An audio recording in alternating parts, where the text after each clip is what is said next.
قال النبي صلى الله عليه وسلم নবী আমার হাদিস শরীফে জানিয়ে দিলেন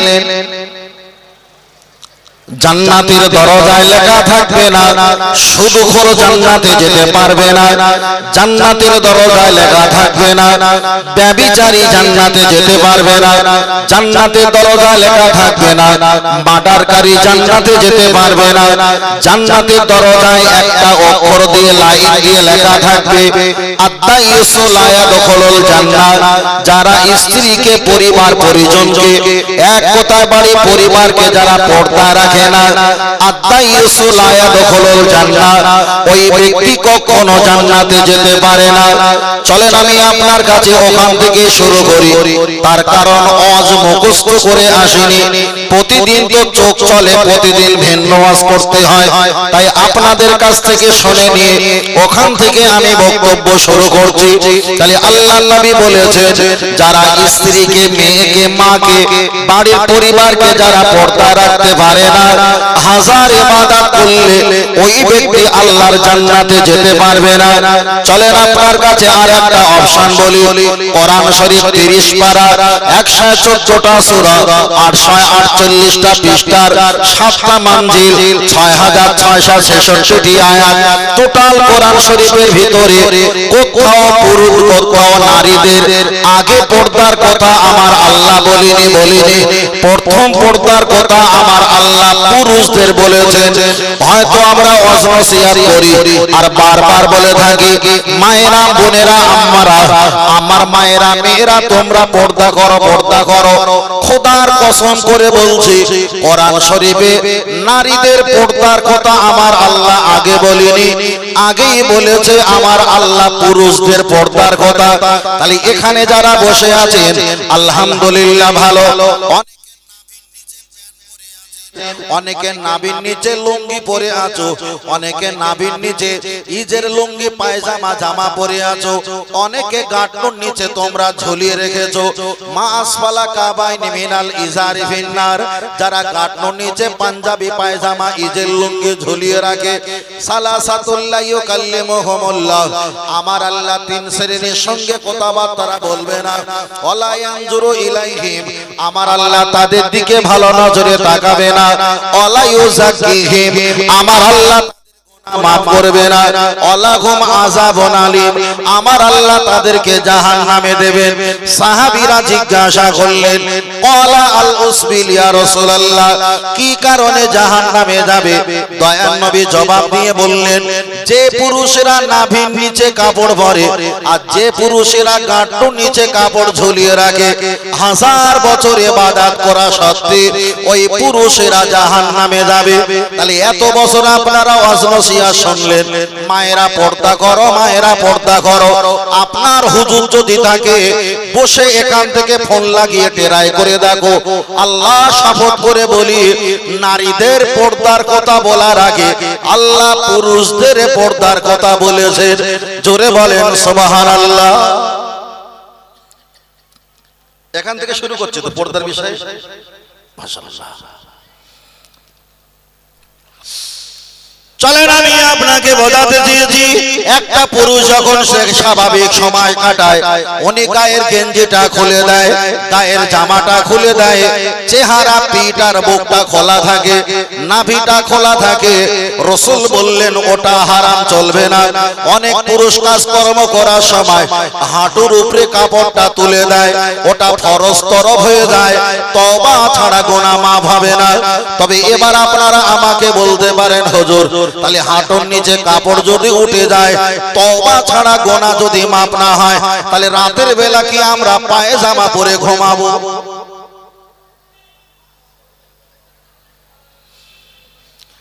চলেন আমি আপনাকে এর আগে একটা ব্যাখ্যা বলেছিলাম, বসে প্রস্রাব করতে হয় এটা হলো সুন্নাত, দাঁড়িয়ে প্রস্রাব করা এটা হাদিস, তবে ব্যতিক্রম হিসাবে দাঁড়িয়ে প্রস্রাব করতে হয়।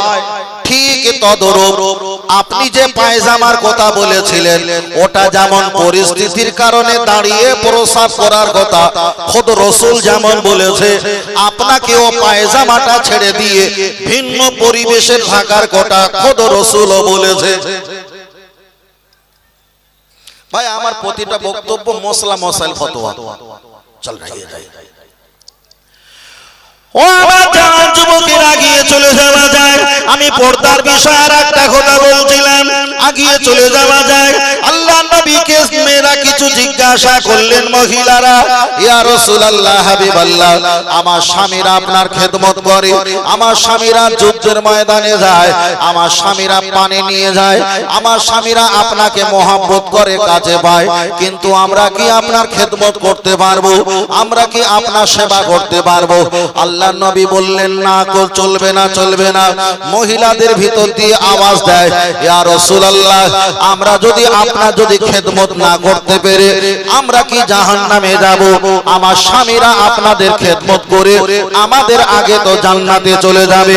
আল্লাহ নবী মায়েদেরকে সুন্দর একটা জবাব দিলেন, ও নারীরা জেনে রেখে দাও, তোমরা যদি উজুর পানি আগিয়ে দাও, তোমাদের স্বামীদের শ্বশুরদের ছেলেদের যদি উজুর পানিটা আগিয়ে দাও, তসবিহটা যদি আগিয়ে দাও, মাথার টুপি পাগড়িটা যদি আগিয়ে দাও, নামাজের মুসাল্লা যদি আগিয়ে দাও, তোমার স্বামীরা নামাজ পড়ে যতটা সওয়াব আদায় করবে অতটা সওয়াব আমার আল্লাহ তোমাদের নামায় আমালে দান করে দেবেন। জোরে বলেন সুবহানাল্লাহ। আমার মহিলারা জিজ্ঞাসা করলেন, হুজুর, এতে কি আমাদের জান্নাত পাওয়া সম্ভব? আল্লাহ নবী আর একটা হাদিস বললেন, আল মারআতু সাল্লাত খামসাহা, ও মেয়েরা তোমরা যদি 5 ওয়াক্ত নামাজ আদায় করতে পারো, অসামা শাকরাহা, তোমরা 12টা মাসের ভিতরে একটা মাস যদি ফরজ রোজা রাখতে পারো, অতাআত বালাহা, তোমরা যদি স্বামীর খেদমত করতে পারো, দুই ঠোঁটের মাঝখানে দুই পাছার মাঝখানে জবান আর ইজ্জতকে যদি ঠিক রাখতে পারো, ফাদাদখুলু মিন আইয়ু আবওয়াবিল জান্নাতি শাআত, আমার আল্লাহ 8টা জান্নাত দেখাবে, তোমরা যে কোনো জান্নাতে নিজের পছন্দ অনুযায়ী চলে যেতে পারবে। তাহলে নারীদের জান্নাতে যাওয়ার জন্য আল্লাহ নবী বললেন, 5 ওয়াক্ত নামাজ পড়ো, স্বামীকে খেদমত করো, আর দেখা যায় একটা মাস রোজা রাখো, জবান আর ইজ্জতকে হেফাজত করো, 8টা জান্নাতের ভিতরে যে কোনো জান্নাত আমার আল্লাহ হাজির করে দেবেন। আর একটু জোরে বলেন সুবহানাল্লাহ।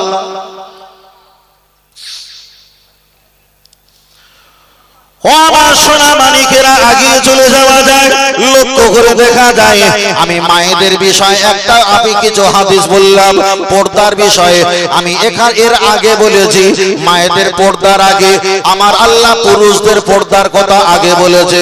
চলেন একবার একটা বার আগিয়ে যাও। আল্লাহ নবী আমার হাদিস শরীফে বললেন, লানাতাল্লাহুল মুতাশাব্বিহিনা মিনান নিসাই বিররিজাল ওয়াল মুতাশাব্বিহাতু বিররিজালি ওয়ান নিসা, আকামা কলা আলাইহিস সালাম। আল্লাহ নবী বললেন, সেই জামানা আখিরি জামানায় পুরুষেরা নারীদের সূরত নেবে, নারীরা পুরুষদের সূরত আকৃতি ধারণ করবে। লানাতাল্লাহ, আমার আল্লাহ তাদের প্রতি গজব আর গজব দান করবে। যদি বলেন কেমন সূরত ধারণ করবে, চলেন একটাবার আগিয়ে যাওয়া যাক। আপনারা অনেকে মুখে দাড়ি রাখেন না, আমার ছেলেরা বাবাজিরা অনেকে মুখে দাড়ি রাখেন না। মুতাশাব্বাহা, নারীদেরকে আমার আল্লাহ দাড়ি দেয় না, হাজারের ভিতরে একজন কি হয়, এটা ব্যতিক্রম। তাহলে নারীদের দাড়ি ওঠে না, পুরুষদের দাড়ি ওঠে। তাহলে নারীদের স্বভাব যখন পুরুষেরা নেবে, লানাতাল্লাহ, আল্লাহ পাকের গজব নাজিল হয়ে যাবে। আপনার কাছে আর একটা বার বলি, মায়েদের দিকে তাকিয়ে নবী আমার বললেন, পুরুষেরা গাঁটনোর উপরে কাপড় পরবে, মহিলারা গাঁটনোর নিচে কাপড়টা ঝুলিয়ে রাখবে। সমাজের দিকে একটা বার তাকিয়ে দেখো, পুরুষেরা গাঁটনোর নিচে প্যান্ট পায়জামা ইজের লুঙ্গি ওরা ঝুলিয়ে রেখেছে, আর মায়েরা মেয়েরা যুবতী মেয়েরা ওরা গাঁটনোর উপরে কাপড় উঁচু করেছে, এত পরিমাণ উঁচু করেছে ওদের নুপুর কিংবা ডান পায়ে বাম পায়ে কালো দড়ি বাঁধা, সেটাও পর্যন্ত দেখা যায়। ও বাতিরা, চলেন আমি আপনাকে বোঝাতে চেয়েছি, আর একটা অপশন আমি আপনার কাছে বললে আরো বেশি সুবিধা হবে। তবে নবী আমার হাদিস শরীফে বললেন, ও সাহাবায়ে কেরাম জেনে রেখে দাও, আমি রাসূল বললাম, তোমরা আল্লাহ হালালাহু ও হারামা হারামাহু, যেটা হালাল সেটা হালাল, যেটা হারাম সেটা হারাম। যদি বলেন কেন, একটা হারাম যদি 10 কেজি হয়, আর 10 কেজি হওয়ার পরে ওর বাচ্চা যদি 1 কেজি হয়, ওটা হারামের বাচ্চা হারাম, একটা হালাল যদি 50 কেজি হয় আর তার একটা যদি গর্ভে বাচ্চা হয়, হালালের বাচ্চা হালাল হালাল হালাল। চলেন একটা বার আগিয়ে যাওয়া যাক। মায়েদেরকে বলবো, বলার আগে পুরুষদের একটা বার বলি, এটা আপনাদের চারঘাট বাজার। এখানে ঠান্ডার কালে কিংবা গরম কালে অনেকে ব্যবসা বাণিজ্য করে, অনেকে আখের রস বিক্রি করে। একটা বড় লোহার চাকা আছে, আর বাবাজি আখগুলো ভিতরে দিয়ে পেশাই করার জন্য চাকাগুলো যখন ঘোরায়, একবার করে চাকা ঘোরালে ওই লোহার চাকা এত বড় ঘুমর 3টে 4টে করে বাঁধা আছে। একবার ঘোরালে ঝুম, দুইবার ঘোরালে ঝুম, তিনবার ঘোরালে ঝুমঝুম করে আওয়াজ হয়। রাসূল বললেন, মা কুল্লি দারসিন শায়তানু আও কামা ক্বালা আলাইহিস সালাম। তুমি বলতে পারতেন 10 টাকা 10 টাকা, 20 টাকা 20 টাকা, তুমি বাদ্যযন্ত্র ঘুমর ওই চাকায় দিয়েছো, আর ইবলিসের ওই বাদ্যযন্ত্র ঘুমর দিয়ে কাস্টমারকে ডেকেছো। ব্যবসা হালাল হতে পারে, হারাম জিনিস আওয়াজ দিয়ে কাস্টমারকে ডাকার বিনিময় হালাল ব্যবসা হয়ে গেছে হারাম। চলেন আপনার কাছে দ্বিতীয় নাম্বার অপশন বলি।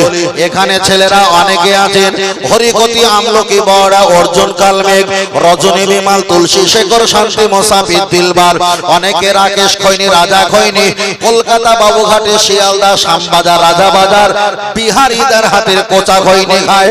খাবার আগে পরে ডোলাডোলি করে একটা দুটো করে তালি মারা শুরু করে। হানাফি মাযহাবের ফতোয়া হলো ডান হাত আছে, এখানে আরবিতে লেখা আছে 18, বাম হাত আছে, এখানে লেখা আছে 81। হিন্দু, খ্রিস্টান, জৈন, পারাসি, সিবরি, সাই, গুজরাটি, মারাঠি, কুচবিহারি, বিহারি, বাঙালি, পৃথিবীর যত মানুষ আছে প্রতি মানুষের হাতে আরবিতে 18 আর 81 যোগ করলে হয় 99। আল্লাহ পাকের সিফাতি নাম হলো 99। শরীয়তের মুহাম্মাদের ফতোয়া হলো সুখ আনন্দ পেলে শুকরিয়া আদায় করো, বিপদ হলে আল্লাহকে ডাকো। তবে ইহুদিদের মতো তালি মারা চলবে না, তালি মারাই হারাম। অসুবিধা হচ্ছে না তো বাবু? আমি এই বলবো, যাদের প্রয়োজন মনে হয় কেনাকাটা করতে পারেন, আর যাদের মন না চায় কেনাকাটা না করে উঠে যেতে পারেন। পায়ে ধরে হাট বসানোর সময় নেই, প্রয়োজন নেই। তবে আমার যদি ভুল হয় বলবেন, আদবের সঙ্গে আমি সেটা শুধরে নেব। তার কারণ, মান আরাফা নাফসাহু ফাকাদ আরাফা রাব্বাহু, যে নিজে নিজে চেনে, যে নিজের নিজের ধর্মকে সম্মান করে, সে অপরের ধর্মকে সম্মান করতে পারবে। ফাকাদ আরাফা রাব্বাহু, যে নিজে নিজেকে নিয়ে ভাববে, ফাকাদ আরাফা রাব্বাহু, সে আল্লাহকে অবশ্যই পেয়ে যাবে, আল্লাহকে পেয়ে যাবে। পৃথিবীতে এমন একটা ধর্ম নেই যে ধর্মের মানুষেরা 24 ঘন্টা জপ জিকির করে। আমি শুকরিয়া আদায় করে বলছি, সেটা ইসলাম ধর্মই মানুষেরা করে। ইসলাম ধর্ম। আপনাদের এখানে একটা মসজিদের ইমাম সাহেব যদি থাকে, আমি চিনি না, ছিল ইমাম সাহেব, আরো যুবক ছেলে ইমামতি করে না, আমাদের মতো চেহারা। ওই ছেলেটাকে মাইনে দেন 5000, গ্রাম ঘুরে একটু ইনকাম হয় 3000, হলো 8000। ওই ছেলেটা যদি এখানে একটা ফুচকা চপের দোকান দিত, ওর মাসে 15000 টাকা বেচাকেনা হতো না? হতো, আরো বেশি হতো। তবুও মসজিদে থাকে কেন? মসজিদের মেম্বারটা পাহারা দেয়, পাহারা দেয়। এখন 60 বছর পৃথিবীতে বাঁচবো, 60 বছর কম বেশি আল্লাহু আলাম, আল্লাহ ভালো জানে। এখন এখানে যারা বসে আছে, কারো 24, কারো 34, কারো 42, কারো 55, কারো 60, কারো 65, কম বেশি একটা বয়স। তাহলে 60 বছর যদি বাঁচি, 60 বছরটাকে 2 দিন ভাগ করলাম, 30 30 60, যাদের 24 আর 34 হয়ে গেছে, মানে অলরেডি একদিন চলে গেছে, আর বাকি আছে কয়দিন? একদিন। না হবে মিনিস্টার, না হবে প্রধানমন্ত্রী, না হবে এমপি, না হবে এমএলএ, না হবে মুখ্যমন্ত্রী, না হবে সমাজের বিশাল ধনী। কিন্তু কারোর হয়তো সকাল 10টা, কারোর বেলা 2টো, কারো হয়তো বেলা 4টে, কারোর সন্ধ্যা এলো এলো ভাব। কবরে শ্মশানে যেতে হবে, কোনো লাভ নেই, কোনো লাভ নেই। তবে ফের বলছে, জীবনে অনেক বক্তব্য নসিহত শুনেছেন, ইসলামের ভিতরে কতটা নিখুঁত ধর্ম পালন করতে হয় সেটাই আমি আপনাদের বোঝাচ্ছি। চলেন আমি আপনার কাছে বলছিলাম, হাততালি সম্পর্কে আমি বলেছি, হাততালি সম্পর্কে বলেছি আমরা সৃষ্টিকর্তার কাছে কেমন করে যাই। ডাহনে বাঁয়ে সালাম ফিরকার দোনো হাত উঠাকার দোয়া মাঙ্গি, হাত বহু জিয়াদা না ওঠা, হাত আমরা বেশি তুলি না, ইয়ানি কান্দুসি উঁচি না কারো, কানের উপরে আমরা হাত তুলি না। দোয়া যা ফারেক হোক আর দোনো হাত মোহবার ফিরলো, দোয়া যখন শেষ হয়ে যায় তখন আমরা মুখ থেকে হাতটা ফিরিয়ে নিয়ে চলে আসি। আমি সাপোজ একজন বললাম, সৃষ্টিকর্তার কাছে কেউ যদি কিছু চায় সৃষ্টিকর্তা তাকে তো দেবে দেবে দেবে। এখন ধরে নেন একজন মানুষ সৃষ্টিকর্তার কাছে এমন করে চায়, সৃষ্টিকর্তা দেখছে, একজন এমন করে চায়, সৃষ্টিকর্তা দেখছে, একজন এমন করে চায়। পৃথিবীতে যত চাওয়া পাওয়া সিস্টেম, এমন করে চাওয়াটা সবচাইতে ভালো সিস্টেম। তার ব্যাখ্যা হলো, একটা মানুষের কাছে কিছু চাইতে গেলে একটা হাত আগিয়ে দেয়, তাকে ফকির বলে, ভিক্ষুক বলে, কাঙাল বলে, সাইল বলে, অসহায় বলে। আল্লাহর কাছে একটা জায়গায় দুটো হাত জুড়ে দেয়। পৃথিবীর সবচাইতে নিকৃষ্ট অসহায় হয়ে সৃষ্টিকর্তার কাছে যখন হাত তুলি, সৃষ্টিকর্তা তো আরো খুশি হবেই হবে। তাই আমরা এমন করি না, আমরা এমন করি না, আমরা এমন করি না, আল্লাহর কাছে দুটো হাত তুলি কেন? তুমি আমার রব, তুমি আমার সব। জোরে বলে, কারোর খারাপ নয়, এইটা আমার কাছে খুব ভালো লেগেছে, আমি এইরকম করি। চলেন আমি আপনার কাছে বলতে চাইলে অনেক কিছু বলতে পারি, আমি সংক্ষেপ করে ছোট ছোট অপশন করে বলছি। তাহলে তালে মারা যাবে না, তালে মারা যাবে না। তাহলে আখের দোকানে ঢংঢঙ্গি বাজানো, ঝমঝমি বাজানো চলবে না, তালি মারা চলবে না। চলেন এবার তৃতীয় নাম্বারে যাও। আমার মায়েরা হাতে চুড়ি ভরে, স্টেনাল পিস্টিল হীরা জহরত কাঞ্চন মণি মুক্তা তামা অনেক রকমের তারা ধাতুর চুড়ি পরিধান করে। অবশ্যই হাতে চুড়ি পরা জায়েজ জায়েজ, আমি হারাম বলতে পারবো না। তবে মায়েরা খেয়াল রেখে দাও, আপনি যখন আসজুদুলিল্লাহ আল্লাহর নামে যখন মাথা নিচু করবে, সেজদা করবে, তোমার চার পাঁচটা চুড়ি কলকল করে যখন আওয়াজ হবে, ঝুমঝুমি আওয়াজ হবে, ওটা শরিয়াতে হারাম, ওটা চলবে না। ও আমার বুবুজান, আপনি 10টা চুড়ি বিক্রি করে দিয়ে একটা দামি চুড়ি করো, তার কারণ তোমার চুড়ির আওয়াজ রাত 2:30টার সময় যখন বেজে যায়, পাশের কামরার দেওরের ঘুমটা তখন ভেঙে দেয়। রাসূল বলছেন তোমার কারণে আর একজন উত্তেজিত হয়, এটাই হলো হারাম। আল্লাহ, একটু জোরে বলেন সুবহানাল্লাহ। আর একটু জোরে হবে না? আল্লাহ, দেখেছেন কত সুন্দর সিস্টেম, চলবে না। ও আমার দেওয়া যুবকেরা গিয়ে চলে যাওয়া যায়, তাহলে মায়েরা হাতে চুড়ি পরবে, আমি হারাম বলিনি। চুড়ির আওয়াজ যেন অন্যজনকে আকৃষ্ট মেজাজ গরম না করে দেয়। আপনার চুড়িটা আপনি ব্যবহার করবেন, ঝমঝমি আওয়াজটা নামাজের ক্ষেত্রে যেন না হয়। চলেন এবার 4 নম্বরে চলে যাও।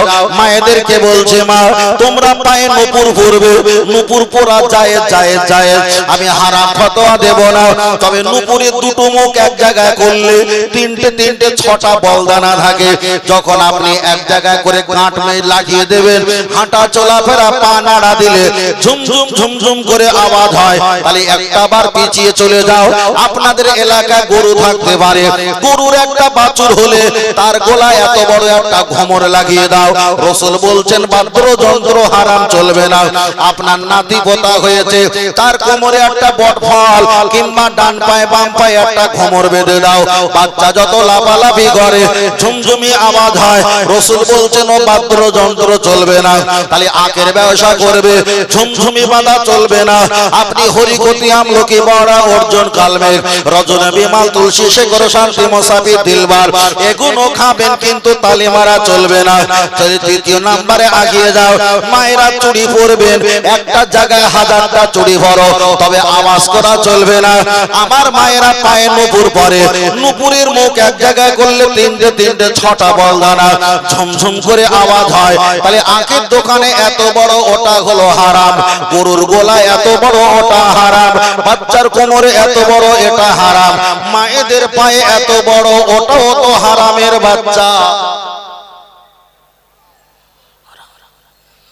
এবার মায়েরা হয়তো শুনে বলবে যে নূপুর পরা আমাদের হারাম। আমি একবারও বলিনি, বলটার কথা বলছিলাম। অনেকে আমার বক্তব্য না বুঝতে পারে না, ফোন করে বলে হুজুর আপনি এই ব্যাখ্যাটা এরকম করে করলেন কেন? আর আমাদের তো খেয়াল থাকে না কখন কি বলেছি। আইলে শোনান, আর একটা মোবাইলে শোনাচ্ছে, আলি পাগল কি বলেছে দেখেন না। হুজুর বুঝতে পেরেছি, চিন্তা ভাবনার মাথা। আল্লাহ ও আমার বাপরা, চলে না গিয়ে যাওয়া যায়, এখানে রেখে দিলাম। এবার একটু ফুল সম্পর্কে বলি, ফুল সম্পর্কে বলি। এত সুন্দর লাইটিং, এত সুন্দর ফুল দিয়ে আপনারা স্টেজ সাজিয়েছেন। হয়তো দূর থেকে কোনো ব্যক্তি দাঁড়িয়ে বলবে ধর্মসভা হবে, এটা যেন বাসর ঘরের মতো সাজিয়েছে। ওরা হয়তো কোরআন থেকে প্রমাণ দেবে, ইন্নাল মুবাযজিরিনা কানু ইখওয়ানা শায়াতিন। যারা ফজল খরচা করে, বাড়তি খরচা করে, তারা শয়তানের সমাতুল্য। না না না না না, এটা চলবে না, এটা ভুল কথা। আমার আল্লাহর কোরআন জানিয়ে দিয়েছেন খুজু জিনাতাকুম ইনদা কুল্লি মাসজিদিন। ও আমার বান্দা, যেখানে তোমরা ইবাদত করবে সেখানে তোমরা পরিষ্কার পরিচ্ছন্নতা হয়ে নাও। তাহলে এখানে ফরজ ইবাদত নাও হতে পারে, সুন্নাত ইবাদত নাও হতে পারে, ওয়াজিব ইবাদত নাও হতে পারে, তবুও তো নফল ইবাদত চলছে, অবশ্যই এটা জায়েজ। চলেন আর একটা হাদিস পড়া যাক। আল্লাহর নবী বলেছেন আত-তাহুরু শাতরুল ঈমান, পরিষ্কার পরিচ্ছন্নতা করা এটা ঈমানের অঙ্গ। চলেন আর একটা হাদিস পড়া যাক। আল্লাহর নবী বললেন ইন্নী লা আরাকুল হাজারা ওয়াশ শাজারা ইউসাল্লুনা আলাইহা। আমি যখন রাস্তা দিয়ে হেঁটে যেতাম, ওই সব গাছগুলো, ওই সব পাথরগুলো ইউসাল্লুনা আলাইহা, তারা আমার নামে তাসবিহ তেলাওয়াত করে। চলেন আর একটা হাদিস পড়া যাক। আল্লাহর নবী বললেন বাল হুম ইউসাল্লুনা, আমি নামাজকে পছন্দ করি, আন্নাল মারআতা, আমি নারী জাতকে পছন্দ করি। আল্লাহর নবী বললেন আমি ফুলের খুশবুকে পছন্দ করি। চলেন আর একটা হাদিস পড়া যাক। আল্লাহর নবী বললেন আমি সিদরাতুল মুনতাহা থেকে পৃথিবীর ফিল আরদা, দুনিয়ার মাটিতে যখন অবতরণ করেছিলাম, আইদিয়াকুম, হাত দিয়ে আমার পাসিনা মোবারক যখন মাটিতে ফেলেছিলাম, কুন ফায়াকুন, আমার আল্লাহর হুকুমে গোলাপ ফুলকে আমার আল্লাহ দান করেছিলেন। জোরে বলেন সুবহানাল্লাহ।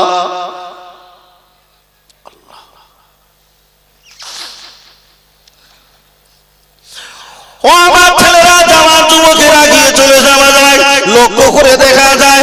এবার হয়তো বলবেন হুজুর আপনি ওয়াজ করছিলেন, ছিল একরকম আওয়াজ, আপনি একটু আওয়াজটা জোরে নিয়েছেন, আমাদের কানে লাগছে, এতক্ষণ আমি জবাব দেইনি। এবার আপনার কাছে একটা বার জবাব দেওয়া যাক। রাস্তায় যদি কোনো গাড়ি যায়, গাড়িওয়ালা যদি একজনকে চাপা দেয়, আগে দোষ হবে তুমি ইন্ডিকেটর দাওনি কেন, তুমি হর্ন দাওনি কেন। তাহলে সমাজে চলতে গেলে হর্নের প্রয়োজন আছে, আওয়াজের প্রয়োজন আছে। চলেন আমি ইসলাম থেকে বলি, আপনি যখন মসজিদে ঈদের নামাজ পড়বেন, কিংবা জানাজা নামাজ পড়বেন, কিংবা 5 ওয়াক্ত নামাজ পড়বেন, সংখ্যায় মানুষ যদি হাজার হাজার হয়, মাইকের আওয়াজ যদি না পৌঁছায়, মুখের কণ্ঠ যদি না পৌঁছায়, 5 কাতার 3 কাতার পর পর মুকাব্বিল বানাতে হয়, তাহলে আওয়াজ দিয়ে আর একজন মানুষকে পৌঁছাতে হয়, শোনাতে হয়, আওয়াজের প্রয়োজন আছে। চলেন দ্বিতীয় নাম্বার আগিয়ে যায়। আপনার যদি কোনো একটা বাচ্চা ভূমিষ্ঠ হয়, ওই বাচ্চার এক কানে আজান দাও, আর এক কানে ইকামত দাও। তাহলে আজান হলো জোরে, আর তাকবীর ইকামত হলো আস্তে। তাহলে তাকবীরটা জোরে, এটা আপনাকে দিতে হবে। আর একটা হাদিস শরীফে এসেছে, আমার আল্লাহ নবী আদম আলাইহিস সালামকে যখন সৃষ্টি করলেন, নবী আদম মাটির পুতুল হিসাবে ছিল। আমার আল্লাহ নবী আদমকে একটা হ্যাক্সিও দান করলেন। হ্যাক্সিও যখন করেছে, মুহূর্তের ভিতরে 70 ফুট লম্বা হয়ে গেছে। তাহলে আমার আল্লাহ একেবারে গোপনে গোপনে 70 ফুট লম্বা করতে পারত, কিন্তু হ্যাক্সিও দিয়েছে। বিজ্ঞানিক সংস্থা তারা ব্যাখ্যা করে বলেছে, কোন ব্যক্তি যদি হ্যাক্সিও করে, কিডনি, লিভার, ফুসফুস থেকে এত পরিমাণ এক্সারসাইজ হাওয়া বার হয়, ওই একবার হ্যাক্সিও করলে 180 গতিতে যেমন ঝড় হয়, একবার হ্যাক্সিও নাক থেকে গাল থেকে যে পানিটা হাওয়াটা বার হয়, এটা হলো 180 কিলোমিটার বেগে বার হয়। ও বাবা জিরা, তাহলে হ্যাক্সিও করলে আওয়াজ ভাই, তাহলে আওয়াজকে আল্লাহ পছন্দ করে। আমার আল্লাহ যখন কিয়ামত দেবে, ইসরাফিল আলাইহিস সালামকে বাঁশি দিয়ে ফুৎকার দিয়ে আওয়াজ দিতে বলবে। তাহলে ইসরাফিল আলাইহিস সালাম বাঁশিতে যখন ফুৎকার দেবে তখনও আওয়াজ হবে। আমার আল্লাহ কিয়ামতটা আওয়াজ দিয়ে শুরু করবে। তাহলে দুনিয়াও যেমন ঘন্টা হরেনের আওয়াজের প্রয়োজন, ধর্মেও তেমন আওয়াজের প্রয়োজন। জোরে বলেন সুবহানাল্লাহ। একটুখানি বললাম এই কারণে কেউ যেন অযথা সমালোচনা না করে। তার কারণ ইসলামটা এত সুন্দর পরিষ্কার পরিচ্ছন্নতা। যেমন একটা বলি, আপনি আমাকে সালাম দিয়েছেন আসসালামু আলাইকুম, ইসলাম বলেছে যে ব্যক্তি সালাম দিয়েছে 2% গতিতে, তুমি 3% গতিতে উত্তর দাও। তোমার উত্তর আওয়াজ কণ্ঠ জোর শুনে উনি ভাবুক যে আমার প্রতি কোনো রাগ গোসা নেই। আমি দিলাম আসসালামু আলাইকুম আর আপনি দিলেন, তাহলে ভাববো যে এই আগুনে সোজা হয়নি। কিন্তু ইসলাম কি ব্যাখ্যা দিয়েছে, পহলে সালাম উনকে বাদ কালাম, প্রথমে সালাম দাও তারপরে কথা বলো। আল বাদিউ বি সালামি আল বারিউ মিনাল কিবলি, जो शख्स पहले সালাম কিয়া, যে ব্যক্তি প্রথমে সালাম দেয় তিনি অহংকার থেকে মুক্ত হয়ে যায়। তাহলে বলবো আসসালামু আলাইকুম, আর হলো ওয়া আলাইকুম আসসালাম, ভাই ভালো আছেন? তাহলে উনি ভাববে যে আমার প্রতি কোনো রাগ গোসা নেই। এটাই হলো সিস্টেম। পৃথিবীতে আমেরিকায় যাও, কথা হয়তো ইংরেজি কথা, কিন্তু সালাম দেবে আরবিতে। আপনি নিউজিল্যান্ডে যাও, সেখানে তাদের ভাষায় কথা, কিন্তু সালাম দেবে আরবিতে, আজান দেবে আল্লাহু আকবার আরবিতে, কলেমা পড়বে লা ইলাহা ইল্লাল্লাহ আরবিতে, সৃষ্টিকর্তাকে ডাকবে আল্লাহ বলে আরবিতে। পৃথিবীতে যে ধর্মের ভাষাভাষী হোক না কেন, কিন্তু